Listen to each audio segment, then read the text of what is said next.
সূরা মুলক 2 নাম্বার আয়াতটা পড়েছি। এই আয়াত সম্পর্কে এত তথ্য আমার এই মাথার ভেতরে আল্লাহ দিয়ে দিয়েছেন, সারা জীবন যদি আয়াত নিয়ে তাফসির করা হয় আমার জীবন শেষ হয়ে যাবে, এই কথাগুলো শেষ হবে না। যেহেতু হেদায়েতমূলক কথা বলবো আগে আমি জানিয়েছি, ওইভাবে আমি আরম্ভ করছি।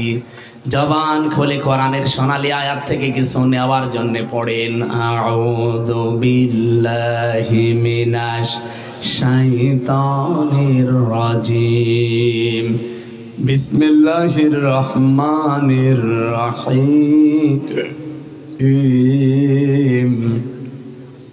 الذي خلق الموت والحياة ليبلوكم أيكم أحسن عملا وهو العزيز الغفور।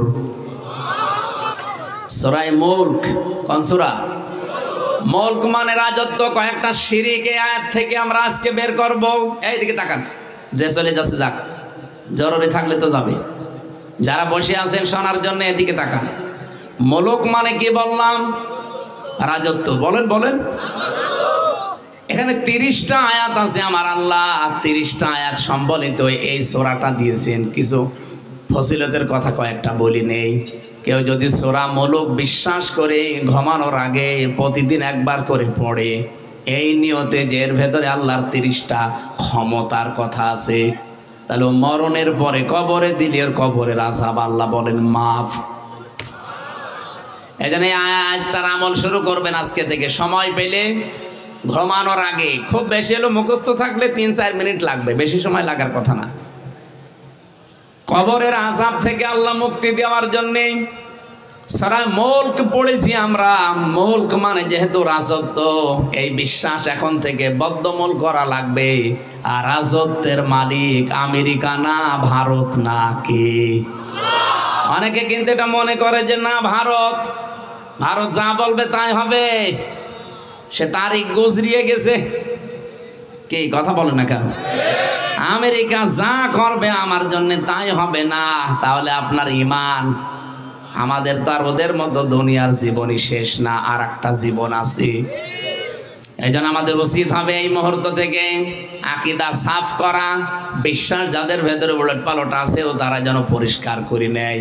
ক্ষমতায় দিতে পারে শুধুমাত্র জনগণ। কে? বলেন বলেন। বলিল্লাহুম্মা মালিকাল মুলকি তুতিল মুলকা মান তাশা। আল্লাহ তাআলা কোরআনে কারিমে আয়াতটা দিয়ে জানিয়েছেন, বান্দা বান্দীদের বলেন ক্ষমতার মালিক একচ্ছত্র আমি আল্লাহ। এ বিশ্বাস আমাদের 100 ভাগ আছে। আছে। এর ভেতরে অন্য কেউ যদি ঢোকে আপনি কিন্তু মুশরিক হয়ে যাবেন। এদিকে তাকান। শিরিক এই বিষয়টা আমরা বাংলাদেশে, ভারতে, পাকিস্তানে এখনো ক্লিয়ার না। অনেকে শিরিক, অনেকে মনে করে শিরিক মানে ওই মূর্তি পূজা করা শুধু না, কবর পূজা করা শুধু না, ব্যক্তি পূজা করা শুধু না। শিরিক মানে আল্লাহ যেটা পারে ওইটা অন্য কেউ পারে, এই বিশ্বাস করার নাম শিরিক। এক কথায় জবাব দিলাম। এখন যদি প্রকারভেদ হিসাবে বলি, শিরিক বিজাত, শিরিক বিসিফাত, শিরিক বিল ইখতিয়ারাত, শিরিক বিল হুকুক, 120 প্রকার আছে আমি তাফসিরে পেয়েছি। এতগুলো পয়েন্ট আকারে বলতে গেলে রাত শেষ হয়ে যাবে। এক কথায় জবাব দিলাম কি, আল্লাহ যেটা পারে ওইটা অন্য কেউ পারে, এই বিশ্বাস করার নাম। আর শিরিক যে করে সে মুশরিক। বলেন বলেন। আর মুশরিকের জন্য জান্নাত হারাম, জাহান্নাম ওয়াজিব। সুতরাং গুরুত্বপূর্ণ পয়েন্ট থেকে আমাদেরকে বেরিয়ে আসতে হবে, আল্লাহ যেটা পারে ওটা অন্য কেউ। ছেলে মেয়ে দিতে পারে কে? ওটা আলাদা আর কেউ পারে? কত মানুষ বিভিন্ন জায়গায় ধর্ণা দেয়, সে জেতা পীর, মরা পীর, বিভিন্ন হুজুরের কাছে বলে পানি পুড়িয়ে দিন। সেদিন বগুড়াতে আমার কাছে একজন বলছে হুজুর আপেল পুড়িয়ে দিন। আমি সূরা ফাতিহা পড়ে ফু দিলাম, আমার কানের কাছে মুখ নিয়ে বলছে হুজুর এমন ভাবে আপেল পড়বেন যেন ছেলে হয়। আপেল দিলাম, ফেলি। আপেল কই? ফেলি দিস। কেন? আরে ভাই, আপেল পড়ে যদি ছেলে হইতো তা আমার 3টে মেয়ে হইতো না? আমি ম্যাডামরা শুধু আপেল পড়ে খাওয়াতাম। কি বিশ্বাস মানুষের দেখেছেন? আমার মতো আমির হামজা না, আমার বাবাও যদি ফু দেয় হবে, কারণ ছেলে মেয়ে দেওয়ার মালিক আমির হামজার বাবাও না, হামজাও না। কে? আপনি মনে করেন না অমক পীর সাহেব একটু ভালো মানুষ, অনেক বুজুর্গ মানুষ পারতে পারে। আরে ভাই, ও যদি পারে, বাংলাদেশে পৃথিবীতে বহু পীর এমন চলে গেছে যাদের কোনো সন্তান নেই, তারা তো পারে না নিজেদের সন্তান আনতে। এই জন্য আমি একটা উদাহরণ দিয়েছি, আর একটা বলছি। এই পৃথিবীতে চলার জন্য আল্লাহ পাক নিজে আইন বানিয়ে দিয়েছেন। আল্লাহর আইন বাদ দিয়ে যারা অন্যের আইন প্রতিষ্ঠা করার জন্য আন্দোলন করেন, দল করেন, তারাও মুশরিক। এটা একটু কড়া হয়ে গেল? কড়া হয়নি, আমি আপনাকে বাঁচাতে চাই। আপনি শিরিক করছেন, কারণ আল্লাহ পাক এই পৃথিবী চালাতে আইন দিয়েছেন। এখানে 500 আইন আছে। এই আইন বাদ দিয়ে নিজেদের তৈরি করা আইন আপনি এই জমিনে কায়েম করার জন্য দল করেন, আন্দোলন করেন, ভোট করেন, সবগুলো হচ্ছে শিরকি কাজ। সুতরাং আপনি ভোট করবেন, দল করবেন, আন্দোলন করবেন, যাই করবেন, এটা আল্লাহর আইন প্রতিষ্ঠার জন্য করবেন। মানুষের তৈরি করা আইন যতদিন প্রতিষ্ঠিত থাকবে এই জমিনে, ততদিন শিরিক চলবে। আর শিরিক থাকলে আল্লাহর রহমতে জমিনে আসবে না। এই জন্য রাজত্ব, মুলক মানে রাজত্ব, এটার মালিক আমার আল্লাহ। নিজের বড়ত্বের কথাগুলো তিনি আমাদেরকে প্রথমে শোনাচ্ছিলেন। তাবারাকাল্লাযী বিয়াদিহিল মুলক ওয়া হুয়া আলা কুল্লি শাইইন কাদির। বলতে বলতে হঠাৎ করে আলোচনার ধরন তিনি পাল্টিয়ে ফেলেছেন। এবার আমাদের জীবন আর মরণের দিকে নিয়ে গেলেন। আল্লাহ পাক বলেন, আল্লাযী খালাকাল মাউতা ওয়াল হায়াতা। তিনি সে আল্লাহ যিনি তোমাদের মউত বানিয়েছেন আর হায়াত বানিয়েছেন। বলেন তো, আগে হায়াতের কথা না মউতের কথা? এদিকে তাকান। আল্লাহ হায়াত শুরু করার আগে আল্লাহ হায়াতের কথা দিলেন না, প্রথমে মউতের কথা দিলেন কেন? আল্লাহ এইটাই জানাতে চেয়েছেন, পৃথিবীর বান্দা বান্দিরা, দুনিয়ায় যত উপরে ওঠো না কেন, যত কিছুর মালিক হও না কেন, এই কথা সব সময় মনে রাখবা যে আমার মরা লাগবে। এটা তোমার জীবনকে পরিচ্ছন্ন করে রাখবে। 24 ঘন্টার ভেতরে নবীজি বলেন, 2টা জিনিস মানুষের রোগ, অন্তরের যে রোগ আছে, এটা পরিচ্ছন্ন করতে পারে। একটা আল্লাহর কোরআন বুঝে তেলাওয়াত করা, আর একটা মরণের চিন্তা করা। এটা যদি সত্যিই মন আপনি ওইভাবে তৈরি করতে পারেন, আপনার দ্বারা অন্যায় হওয়া অসম্ভব। 24 ঘন্টা আপনার টেনশনে থাকবে, আমার তো কোনো গ্যারান্টি নেই। কচুর পাতায় পানি আছে, তাও তো একটা গ্যারান্টি আছে যে এতটুকু সময় পড়তে পারে। আমার যে ভেতরে নড়াচড়া করছে রুহু, এর কোনো গ্যারান্টি, কারণ এর পুরাটাই কন্ট্রোল করছে কে? নবীজি বলেন, মানুষের আমাকে প্রশ্ন করতো, ওয়ায়াসআলুনাকা আনির রূহ কুলির রূহু মিন আমরি রাব্বি। হে পৃথিবীর মানুষেরা, আমাকে যদি কেউ প্রশ্ন করে যে ভেতরে যেটা নড়াচড়া করে এর রুহু, এটা কি? আল্লাহ পাক বলেন, নবী আপনিও জানেন না, আপনি শুধু বলেন যে এটা আল্লাহর হুকুম। আমা উতীতুম মিনাল ইলমি ইল্লা কলিলা। মানুষকে আমি যত সামান্য জ্ঞান দিয়েছি, এই জ্ঞান দিয়ে সে এই পর্যায়ে পৌঁছাতে পারবে না। সুতরাং ভেতরে যেটা আছে এটা কিন্তু হুকুম কার?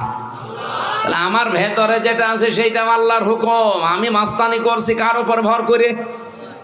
আমার তো পেছনে কোনো ব্যাকআপ লাগবে মাস্তানি করার জন্যে। তা আমি যার উপরে ভরসা করে এগুলো করছি, তা আমার তো সেইটাই কন্ট্রোলে নেই, সেইটাও কন্ট্রোল করছে কে? এদিকে তাকান। আমি জেলে যাওয়ার আগে 20 সালে একবার একটা মাসলা দিয়েছিলাম, ফতোয়া। কুষ্টিয়ার হালসায় আমাদের গ্রামে জেনা করেছিল। নারী আর পুরুষ বিবাহিত হলে যদি জেনার শাস্তি, আমারে ফতোয়া জিজ্ঞাসা করেছে, আমি বললাম তাদের শাস্তি হচ্ছে এই মাটির ভেতরে বুক পর্যন্ত গেড়ে দিলে পাথর অথবা ইট দিয়ে মেরে দুনিয়া থেকে বিদায় করা, সঙ্গে সার করা, এটা হচ্ছে কোরআনের বিধান। এখন ফতোয়া পর্যন্ত দেওয়া আমার কাজ, এটা কি বাস্তবায়ন করা আমার কাজ? আমার পেছনে কোনো ব্যাকআপ আছে? কোনো শক্তি আছে? আমি ফতোয়া দিলাম, রায় দিয়ে গ্রামবাসীকে বললাম কাজ করে ফেলবে। ও সঙ্গে স্যার ওই মহিলাকে না, সঙ্গে স্যার তো আমারে করবে। ওই মহিলারে দেখা যাচ্ছে বাঁধতেছে, আর এদিকে পুলিশ আমারে ধরে নিয়ে যায় সঙ্গে স্যার করে দিয়েছে। বলবে ওসি সাহেব নিজে বলবে দেশে কোরআনের আইন কায়েম আছে, আপনি ফতোয়া পর্যন্ত দেন, কার্যকর করতে গেলেন কোন কারণে? কিন্তু এটা যদি সৌদি আরব হতো, আফগানিস্তান হতো, ওই দেশের যারা বড় বড় ইমাম মুফতি আছে, সরকারি সার্টিফিকেট আছে আমার যেমন, ওনাদের যারা আছে তারাই ফতোয়া দিয়ে না কার্যকর করে জমার দিন সবার সামনে দেখাতো। কারণ তাদের সামনে কি আছে? তাদের সামনে পেছনে ব্যাকআপ আছে, শক্তি আছে। আমি সেটার উপরে ভর করে দুনিয়ায় হারামি খারাপি কাজ করে বেড়াই। কার উপর ভরসা করি? আমার জীবনের উপরে। তো জীবনই তো আমার কন্ট্রোলে নেই। কি কথা বলছে কেন? কুল্লু নাফসিন যায়িকাতুল মাউত ওয়া ইন্নামা তুওয়াফাউনা উজুরাকুম ইয়াউমাল কিয়ামাহ ফামান সুহসিহা আনিন নার ওয়া উদখিলাল জান্নাতা ফাকাদ ফাজ। সূরা আলে ইমরান 185 নম্বর আয়াতে আল্লাহ বলেন প্রত্যেকটি জীব মারা যাবে, জীবন যারে দিয়েছে তার মরণ লাগবে। আমাদের নবীর মতো এত ভালোবাসার জিনিস তো আল্লাহর কাছে ছিল না, তারও মরা লিখেছে। এমনকি আজরাইল আর ফেরেশতা জিবরাইল দুইজন এসে বলেছিল, হে রাসূল যতদিন থাকতে চান থাকতে পারবেন। নবীজি বলেন তারপরে কি? মরা লাগবে। কারণ এটা থেকে আজ পর্যন্ত আল্লাহ কাউকে রেহাই দেয়নি, কিয়ামত পর্যন্ত কাউকে দেবেও না। নবীজি বলেন, ও ভাই জিবরাইল, মরাই যদি লাগে তখন এই নশ্বর দুনিয়ায় থেকে আমি করব কি? তাড়াতাড়ি করে আমার বন্ধুর কাছে আমারে নিয়ে চলো। আল্লাহ যে মাওতা দিয়ে আয়াত শুরু করলাম, এইটা বলার জন্য পর্যন্ত আসলাম। হযরতে আজরাইল বলে, হে নবী তাহলে আমি শুরু করলাম। বুকের ওপরে শুধু হাতটা দিয়েছিলেন।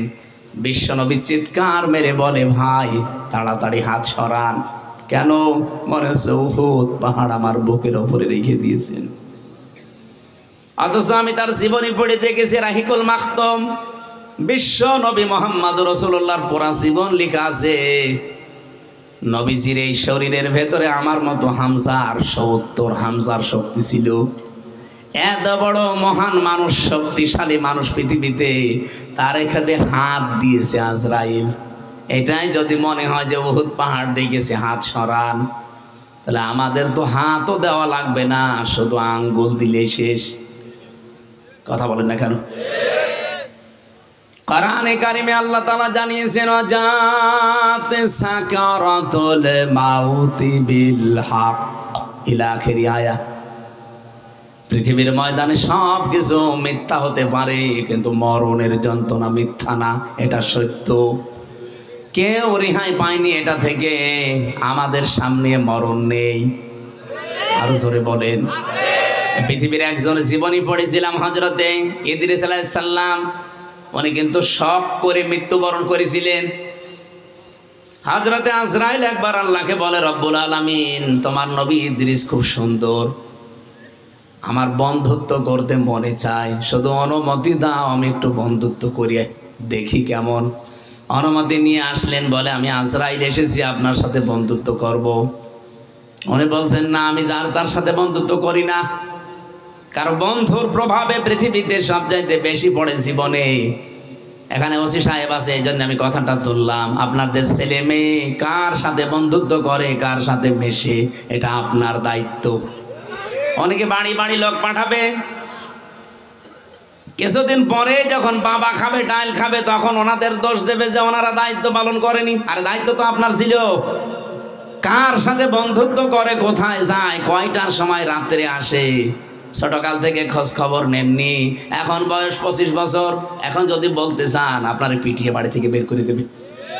ওরে যদি ছোটকালে ওইভাবে গড়ে তুলতেন, যাই রাত 9টার পরে তোর কি, কোথায় থাকিস তুই, কার সাথে মেশাস, কার সাথে বেড়াস, কি খাস, আমার সব হিসাব দেওয়া লাগবে। দেখি তোর মোবাইলটা দে, কার কার সাথে তোর বন্ধুত্ব আছে, কার সাথে এফএনএফ করা আছে, কোন কোন বান্ধবীর নাম্বার কার কার আছে আমার কাছে দে, হোয়াটসঅ্যাপে কার কার নাম্বার আছে আমি দেখব। আপনি যদি এই খোঁজ খবর নিয়ে আস্তে আস্তে তারা গড়ে তুলতে পারেন, আর যদি দিনের শিক্ষাটা তার ভেতরে থাকে যে আল্লাহর পরে কিন্তু আপনার স্থান, আল্লাহর কসম ওই ছেলে মেয়ের দ্বারা আপনি কোনোদিন লাঞ্ছিত হবেন না, বৃদ্ধাশ্রমে যাওয়া লাগবে না। রাজশাহীতে 4টা ছেলে মেয়ে ডক্টর, অথচ ট্রেনের নিচে মাছা দিয়ে আত্মহত্যা করে মরে গেল। শুধু আমি দোষ এই ছেলে মেয়েকে দেই না, ওই বাবারটার দোষ আছে। যদিও মর্মান্তিক ঘটনার জন্য আমি দুঃখিত, কিন্তু এই ছেলে মেয়েরও দোষ শুধু দিলে হবে না। আরে ভাই, ছেলে মেয়ে 4টা, তার 2টা ছেলে 2টা মেয়ে, ওরা জানেই না যে বাবাটা কি জিনিস। আল্লাহর পরে যে বাবার স্থান, মায়ের স্থান, ওরা তো জানেই না। ওরা যদি জানতো যে 2 বউর কারণে বাবাকে বাড়ি থেকে বের করে দিয়েছিল, ওই বউর মতো 1000 বউ তালাক দিত, তাও বাবারে বাড়ি থেকে বের করে দিত না। আপনি তো তাহলে জানা নিনি, সে ছেলে মেয়ে জানবে কি করে যে আপনার মর্যাদা কি তার কাছে? নবীজি বলেন, হোমা জান্নাতুকা হোমা নারুকা। ওই পৃথিবীর মানুষেরা সাবধান, মার বাবা এই 2টাই তোর জান্নাত, এই 2টাই তোর জাহান্নাম। যদি খুশি রাখতে পারো বৈধ কাজ করে জান্নাতি পেয়ে যাবা, আর যদি নারাজ হয়ে যায় বৈধ কোনো কারণে, আমি নবী বলছি তুমি জাহান্নামের দরজা অলরেডি ক্রয় করে ফেলেছো। বলেন নাউজুবিল্লাহ। কত বাড়িতে আজ বাবা মা অসহায় হয়ে পড়ে আছে আমি নিজে জানি। আর এটুকুর জন্যেই যত মানুষ দায়ী, তার ভেতর অন্যতম হচ্ছে বউ আর ওই বউর মা। এই 2 জন শুধু ওখান থেকে আর কতদিন থাকবেন? আলাদা হয়ে যান। জামাইকেও ফুসলায়, মেয়েকেও ফুসলায়। এমন শাশুড়ি দেশে নেই? বলেন বলেন। সম্মানিত মা বোন যারা বিভিন্ন জায়গায় বসে আছেন, আপনারা এই ছোট মনের কারণে পরিবারের শান্তি নেই। আপনি যদি মনটা উদার করতেন যে না, শ্বশুর শাশুড়ি তো আমার মা বাবার মতো, আমার মা বাবা যদি আমার সাথে থাকতো আমি আচরণ করতে পারতাম আমার স্বামীকে বলে, না পারতাম না। আমি নিজে যেহেতু একজন জামাই, আমি নিজে একজন স্বামী, আমি যে কোরআন হাত দিয়ে বলতে পারি, আমি আমার শ্বশুর শাশুড়িকে যেই নজরে আমরা দেখি, বউগুলো যদি আমাদের মা বাবাকে ওই নজরে দেখতো, বাংলাদেশে কোনো সন্তান আলাদা হওয়া লাগতো না। নাকি এলাকায় এসব নেই? আছে মানে থানায় যেয়ে দেখেন কত মামলার নালিশ দিতে আছে। ফেরাক হয়ে গেল এই পারিবারিক জীবনের নালিশ নিতে নিতে। আমাদের নিজেদের দায়িত্বটা যে সত্যি আমরা একটু পালন করতাম। হযরতে আজরাইল সরাসরি এসেছে, তারপরও নবী রাজি না, বলছে না আমি যার তার সাথে বন্ধুত্ব করব না। কারণ কিয়ামতের দিন মানুষ উঠবে তার মহব্বতের, বন্ধুর, ভালোবাসার মানুষের সাথে। এজন্য এমন মানুষের সাথে ভালোবাসা মহব্বত সৃষ্টি করা ঠিক না যে মানুষের সাথে কিয়ামতে উঠলে আপনার নিজেরই লজ্জা করবে। আপনার বন্ধু যদি হয় ডাইল খোর, বাবা খোর, এরকম ডাইল খোর বন্ধু নেই দেশে? জেলখানায় যখন ছিলাম দেখলাম একটা লোক ভেতরে গাছ আর গাছ লাগিয়েছে। মানে জেলার এসে বলছে, এই তোরে পুলিশে ধরে দিয়েছে, ভেতরে গাছ আকাশের জন্য, ভেতরে এসে গাছ আর গাছ লাগালি, পেলি কোথায়? বলছে স্যার আমি ওই যে কোর্টে হাজিরা দিতে গিয়েছিলাম, আসার সময় আমার তো কিছু বন্ধু বান্ধব আছে, ওরা ওই যে টোপলাই করে গাছ আর কিছু বীজ এভাবে ছিটে মেরেছে, কয়েকটা পেয়েছিলাম। ওটা আসার সময় তো আবার আপনারা স্ক্যান করে ভেতরে ঢোকান ছেলে, এই জন্য মুখের ভেতরে দিয়েছে, এমন জায়গায় দিয়েছে যে মেশিনে ধরা পড়েনি। ভেতরে আসার পর ওই যে বোতল থাকে, পানি খাওয়ার বোতলের মুখ কেটে মাটি দিয়ে ওর ভেতরে গাজার বীজ দিয়েছি। 2 মাসে দেখেন কত বড় হয়েছে। ও ও জেলার ওরে বলছে শয়তান তোরে তো স্বর্গে দেওয়া দরকার। তো হিন্দু মানুষ তো দেবদুলাল, বেশ তো বলছে না, বলছে তোরে স্বর্গে দেওয়া দরকার। বাইরে থেকে পুলিশ ধরে গাঁজা খাওয়ার জন্য ধরে জেলে দিল সংশোধনের জন্য, আর তুই ভেতরে এসে গাঁজার গাছ লাগিয়েছিস। এইরকম বন্ধু বান্ধব যদি আপনার থাকে, কিয়ামতের দিন এরকম মানুষের সামনে আপনি উঠবেন, আপনার লজ্জা করে না? এক্ষুনি পরিবর্তন হবে। যার তার সাথে বন্ধুত্ব করা যাবে না, মেশা যাবে না, চলাফেরা করা যাবে না। হযরতে আজরাইল বললেন, তুমি যখন এসেছো, ইদ্রিস নবী বলে, ঠিক আছে ফেরেশতা, আমি রাজি আছি, কিন্তু আমার 3টা শর্ত মানা লাগবে। 1 নম্বরে, আমি শুনেছি যে মরণের যন্ত্রণায় অনেক কষ্ট, তুমি আমার জানটা কবজ করো এখন, এরপরে রূহ আবার ঢুকিয়ে দাও। হযরতে আজরাইল বলে, রব্বুল আলামিন গিয়েছিলাম তো নবী মনে করে ভালো জায়গায়, কিন্তু এত ভেজাল, তো মরিয়ে দেখতে চাই।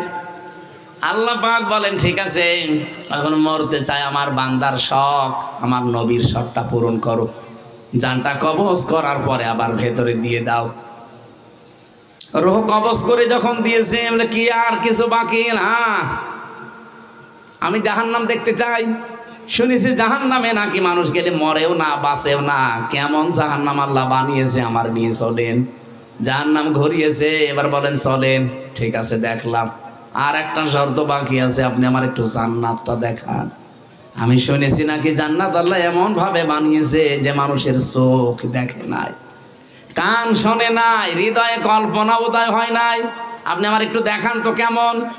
ভেতরে নিয়ে গেছে, ঘুরতেছে, জান্নাত পরিভ্রমণ করছে। বলেন এবার চলেন। হযরতে ইদ্রিস নবী বলে, ফেরেশতা তুমি চলে যাও, আমি আর যাবো না। কেন? আমি আল্লাহর বক্তব্য জানি, খালিদিনা ফিহা লা ইয়াবগুনা আনহা হিওয়ালা। আল্লাহ বলেন, কোনো মানুষ যদি জান্নাতে একবার আসতে পারে, কোনোদিন আমি আল্লাহ তারে আর বের করে দেব না, আর সে বের হতেও চাইবে না। আল্লাহ তো নিজেই জানিয়েছে যে বের করে দেবে না, বারবার ডিস্টার্ব করো, চলে যাও। হযরতে আজরাইল বলে, রব্বুল আলামিন এখন আমি কি করি? আল্লাহ পাক বলেন, ফিরে আসো ফেরেশতা, আমার নবী ইদ্রিসের কপালে আমি এইটাই লিখেছিলাম। তার জীবনী পড়তে গিয়ে তাফসিরে পেয়েছি, এই যে হযরত ইদ্রিস নবী শখ করে মৃত্যুবরণ করেছিলেন, তার এই শখের মৃত্যুতে কেমন কষ্ট হয়েছিল জানেন? একটা জীবিত ছাগলকে নবীজি বলেন জিন্দা অবস্থায় চিরে পোড়া চামড়া ফেলে দিয়ে লবণ দিলে যেমন কষ্ট হয়, ঠিক এই রকম কষ্ট হয়েছিল। পাবনাবাসী উনি মৃত্যুবরণ করেছিলেন শখ করে, তাও নবী মানুষ, তাও আল্লাহর আদরের নবী, যেমন তেমন নবী না, এত বড় আদরের নবী শখ করে মৃত্যুবরণ করে যদি এরকম কষ্ট পায়, আমরা যারা মরতেই চাই না তাদের কোনো কষ্টই নেই। নবীজির মতো মানুষ যদি এই কষ্ট সহ্য করতে পারে যে আজরাইল তাড়াতাড়ি হাত তুলে ফেলো, আমি আর পারি না, এই জন্য প্রত্যেকের জীবনে যেটা অপেক্ষা করছে আর কোনো গ্যারান্টিও নেই, যখন তখন চলে আসতে পারি। বসে আছি, দাঁড়ানোর গ্যারান্টি আছে? নেই। আর পৃথিবীর প্রতিটি মানুষের হায়াত কিন্তু সমান।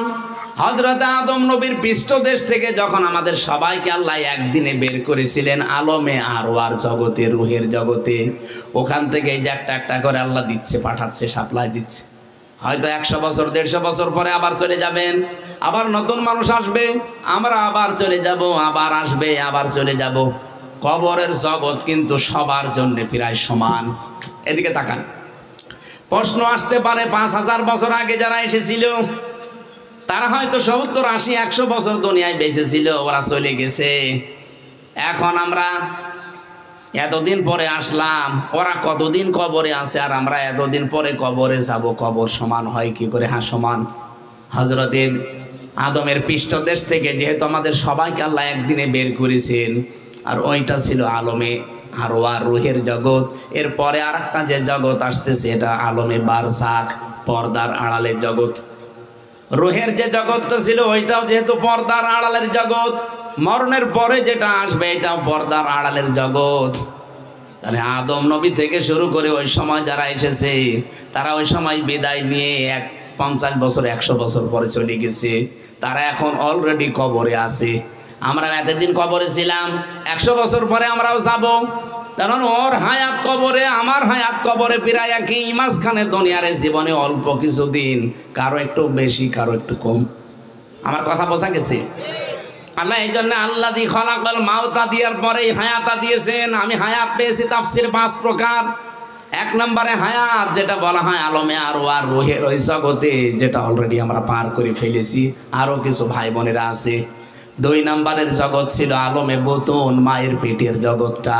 এটা প্রায় সবার জন্যেই প্রায় সমান।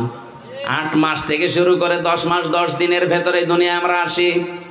এরপরে 3 নাম্বার যে জগৎটা এখন চলছে, এর নাম আলমে দুনিয়া। এটা সবার জন্য এক না, কারোর জন্য 2 দিন 5 দিন, 1 বছর 5 বছর 100 বছর 150 বছর।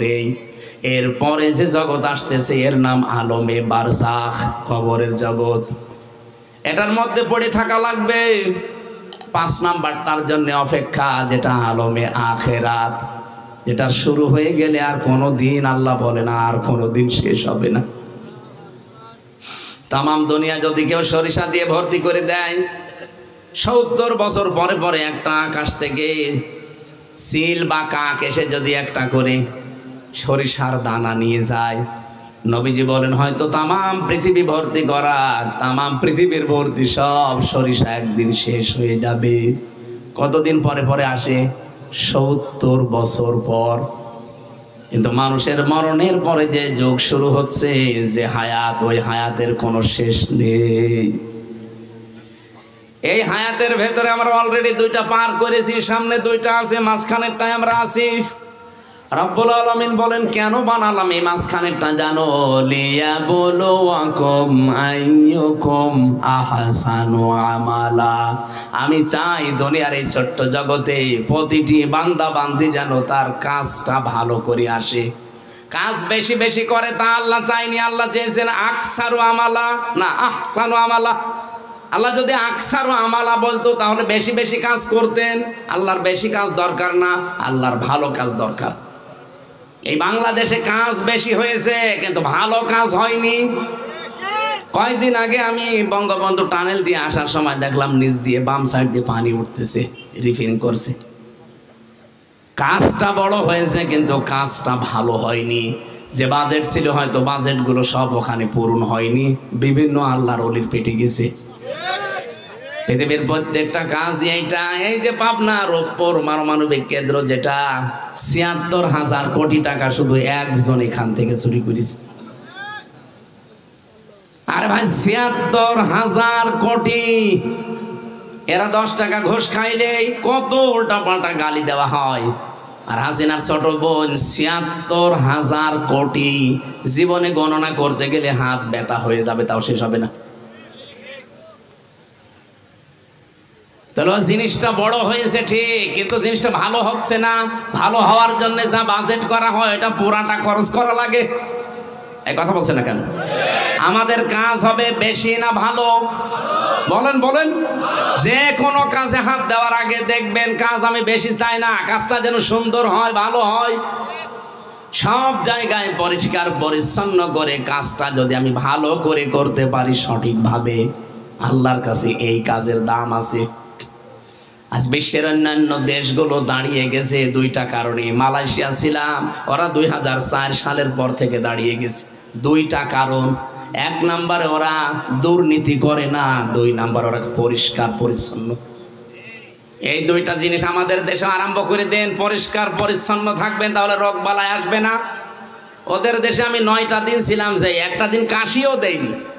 এত পরিষ্কার পরিচ্ছন্ন, কোনো জার্ম নেই, ময়লা মাটি নেই, ধুলাবালি নেই। আর এই দেশে কয়েকদিন এসে এক একদিন মনে 50 বার করে কাশি দেওয়া লাগছে, কোনো ঔষধও কেনা লাগে না। তাহলে রোগ শোক থেকে মুক্ত হওয়া যাবে পরিষ্কার পরিচ্ছন্ন, যেহেতু এটা ইমানের অঙ্গ। 2 নম্বরে দুর্নীতি করা যাবে না। বিশাল বিশাল জিনিস বানিয়েছে কিন্তু কোনো দুর্নীতি নেই। খাদ্যের ভেতরে যদি কেউ ভেজাল দিয়েছে, ঔষধ দেন, বিষ দেন, ফরমালিন দেন, যদি ধরা পড়ে কোনো বিচার নেই, কোনো বিচার নেই, কোনো কিছু করা লাগবে না। ধরা পড়েছে প্রমাণ সঙ্গে সঙ্গে মেরে ফেলবে। আমি জমার দিন একটা মেরে ফেলতে দেখলাম, সঙ্গে কি হয়েছে, খাদ্যে ভেজাল দিয়েছিল। খাদ্যে ভেজাল মানে ওই খাবারটা রান্না করা ছিল, ওই খাবার রান্না করে ওই দিনই শেষ করার কথা, ওই তেল দিয়ে নাকি পরের দিন ওইটা আবার ধরে ফেলেছে সিসি ক্যামেরা দিয়ে। কিভাবে ধরে এসে ওই দিন জমার দিন তার বিচার হবে, মেরে ফেলে। এরকম বাংলাদেশে যদি আমার মনে হয় 50টা বিচার করা হয় না, এই দেশে আর খাদ্যে ভেজাল দেওয়ার, ফরমালিন দেওয়ার, ঔষধ দেওয়ার কোনো মানুষ পাওয়া যাবে না। তখন আমাদের রোগ শোকও কম হবে। এই জন্য কাজ আমরা বেশি চাই না, কাজ কি চাই? ভালো কাজ চাই। আপনাদের মাহফিল বাস্তবায়নের জন্য। এরপরে অহুয়াল আজিজুল গফুর আছে, এক একটা শব্দে লক্ষ লক্ষ কথা আছে। কেন আল্লাহ আজিজ দিলেন, কেন আল্লাহ গফর দিলেন, আর আহসানু আমালা, পৃথিবীতে সবচেয়ে ভালো কাজ কোনটা, এত ব্যাখ্যা করতে গেলাম তাহাজ্জুদের নামাজের সময়। রাত 12টা পার হয়ে গেছে, আর মনে হয় আর শেখও হবে না, কারণ আমাদেরও কাজ আছে, আমাদের তাহাজ্জুদ আছে, ফজরের নামাজ আছে, সকালে কর্মজীবন আছে, এগুলো মানুষের তো ঘুমানো লাগবে। এই জন্য না, ঠিক না, আপনাদের মাহফিলের খরচের জন্যে এতক্ষণ কি করেছিলেন আপনারা? আতাই কলার ওসি সাহেব, আতাই কলার কি নাম, হাবিব ভাই, আপনাদের